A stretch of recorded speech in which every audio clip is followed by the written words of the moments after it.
I think a ton of NBA teams have size, but most of them don't use it to its fullest potential. So it's like, what's the point? Take the Dallas Mavericks, for example. Their most played lineup right now features Cooper Flagg, PJ Washington, Derek Lively, and Anthony Davis, all players above 6'7". Yet the Dallas Mavericks are 29th in offensive rebounding percentage. My point is, I feel like the Rockets maximize their size advantage to the fullest degree. The smallest player in their consistent and preferred rotation is Reed Sheppard. The next smallest guy is Josh Okogie, who's listed at 6'4", but plays way bigger than that and has a 7-foot wingspan. Besides those two, everyone else is above 6'7" and mostly in the 6'10" to 7-foot range. The most obvious area this sticks out is, of course, offensive rebounding. 40.2 offensive rebounding percentage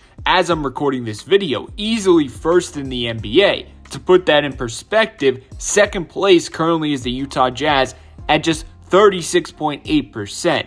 And get this, the lineup of Amen Thompson, Jabari Smith, Kevin Durant, Şengün, and Steven Adams, their second most played group so far, 45.2% in that category. That's unreal, and it's resulting in 20.7 second chance points per game as a team.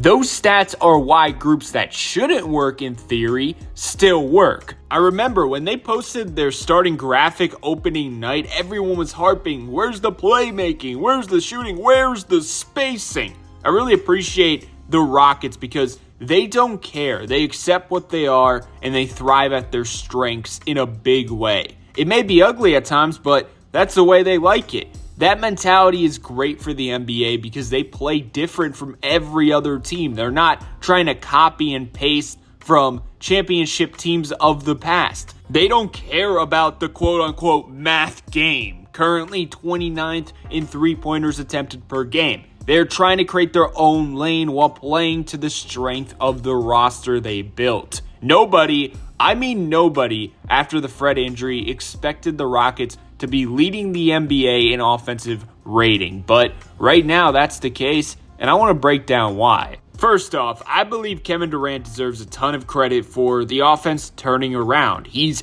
averaging 24 points per game while shooting 47% from the field. Just impressive stuff because there is a big responsibility on him at the ripe age of 37, and he's answered it perfectly, not showing that age in the slightest. He's not turning the ball over much as well, just 2.3 per game. If he kept that pace up, it'd be the second lowest of his NBA career. His lowest occurred in 2017 with the Golden State Warriors, 2.2 turnovers per game. And once again, the size of the roster is playing to Durant's advantage. Here's what I mean. Everyone on the court is a willing screener for the Rockets, but also you got the two best screeners in the NBA on one team, Steven Adams and Şengün. Look at the space he's catching with after the double screen. Just the threat of the screen helps him on this one. It helps him get to his spot. Look at the defender anticipating and planning for it. Psych,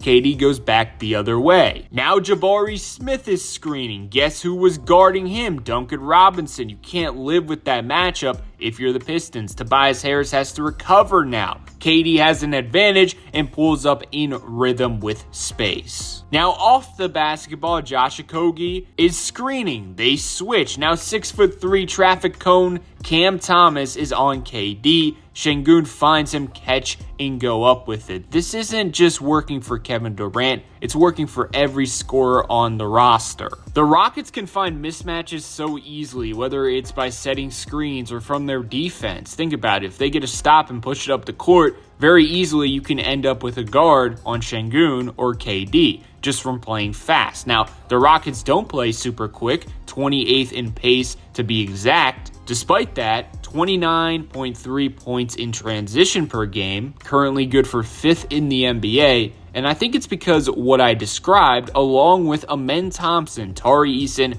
being freaks of nature in transition, off turnovers, and stops. As you could imagine, everyone is thriving off the addition of Kevin Durant. The bonus is now you have two massive number one options that teams must game plan for, Şengün and KD. Most teams don't have the size to match up with one of them. Imagine two. Jabari Smith Jr., I'd say, is helped the most by the Kevin Durant addition. He's averaging a career high in all these categories, 15.2 points, 47% from the field, 39% from three, and 54% from the 2-point region. Extremely efficient. And you have to think about this. Teams must put one of their weakest defenders on him. On NBA.com, you can look at who has guarded him the most in terms of minutes, and number one is Duncan Robinson. Number two is KCP, a good defender, but a huge, massive size advantage against both of them. The Rockets' offense is very simple. When struggles occur, it's very easy to point to the lack of creativity from the head coach. But again, size and strength is their biggest weapon. They want to find mismatches, play bully ball, and create off of that.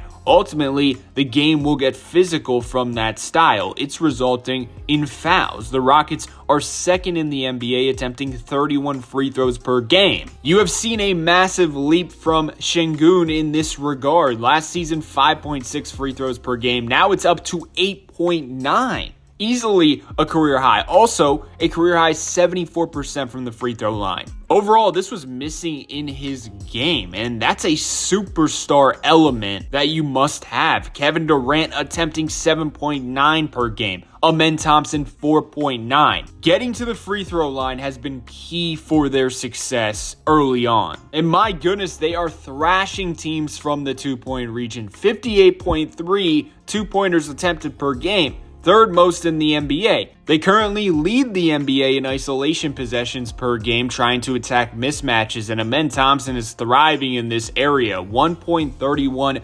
isolation points per possession. To put that in perspective, Shea, the MVP last season, averaged 1.10 points per possession in isolation.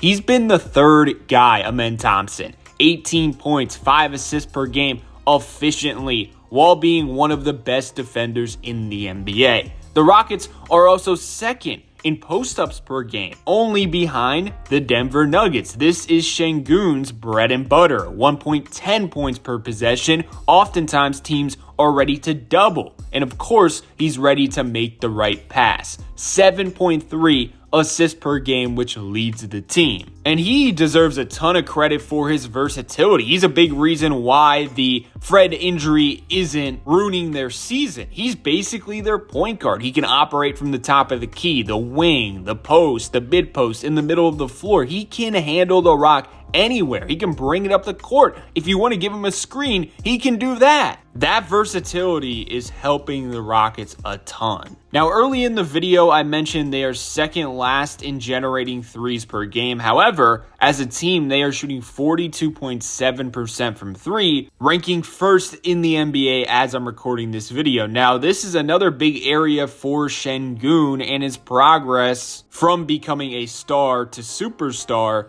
42% this season. Last season, he shot 23%. Tari Eason is on fire as well, 55% from three. Josh Okogie, right behind him, 52% from three. I made an in-depth video on Josh earlier this week. Be sure to check it out after this video. I digress. Besides Amen Thompson, everyone on the team has been efficient from three.